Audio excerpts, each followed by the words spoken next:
Нуржигит Кадырбеков окубаган жери калган эмес. Бул жагы Япония, тигил жагы Америкага чейин бар окуп келген ошол кыргыздын бычакка сап боло турган мыкты жигиттердин бирөө экөө тең.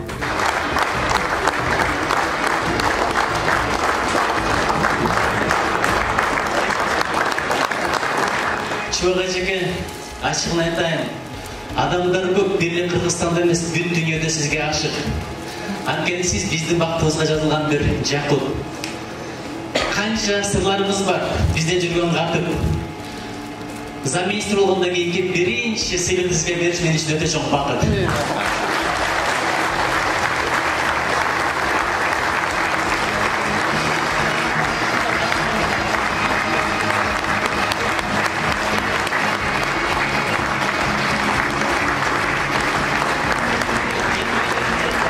Урматтуу бир туугандар, Нуржигит Кадырбеков бир тууганыбыз маданият министринин орун басары болду деп угуп, анан телефонду куттаган жок. Анткени ушул жерден көрөрүн билген. Кудай таалам ишиңизге ийгилик берсин.